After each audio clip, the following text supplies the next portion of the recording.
It's Alabama the Beautiful for a reason, and one of the things we've been doing over the last several months is visiting every county, every community, across the state. We've been to all 67 counties, and it is so clear just how incredible the state is. I mean, obviously our people is our greatest and most wonderful resource, but when you get outdoors and you see everything from the mountains to the beaches, to the lakes, to the plains, to the creeks, to the waterfalls, to just everything that we have right here. We have an abundance of natural resources here, and to see the diversity with regards to all that we have has truly been remarkable. But that was something that I did growing up as well, just making sure that we were outdoors. My dad actually, he sold bass boats.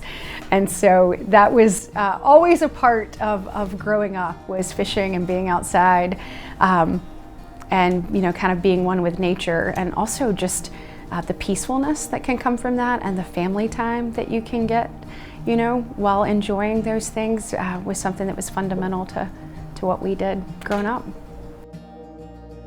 My favorite outdoor activity, there's so many, but what first comes to mind immediately is going deer hunting with my son Ridgeway. Being in a shooting house and just sitting there talking with him, just the two of us in there for hours on hours, being quiet, no phones, no iPads, no electronics, just me and my son just enjoying nature and talking and praying, and trying to pass on some of the things that I learned from my father and my grandfather. By far, that is my favorite thing.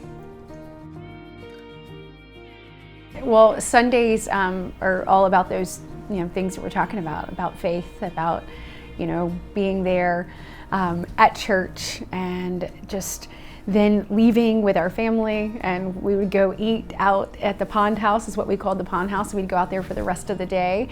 I think probably most people would call it a farm, but it was in the outskirts of the county, and we would eat lunch, then we would go fishing, and we would go just play in the woods. That was what our childhood was about.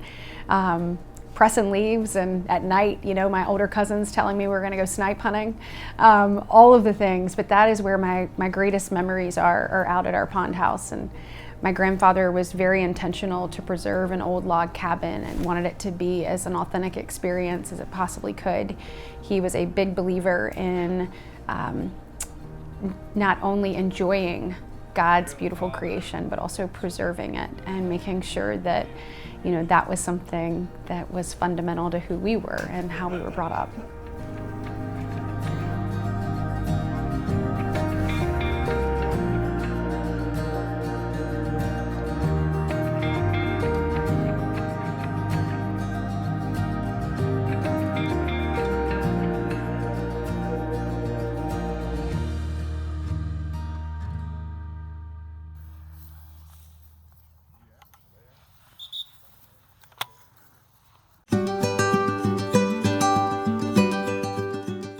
So Alabama is uniquely positioned with so much diversity within our geography and species that are here in the state.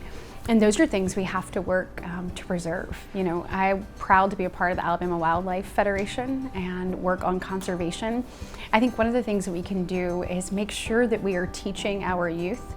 We've worked hard, even from the mountains to the coast, and working to make sure that those natural resources there are preserved and are in abundance. We've seen that, with snapper and oyster beds and so many different things that we have here. So I think we have to continue that. You have to continue the education process, and you have to be very intentional about making sure that you understand what you have and that you preserve it for future generations.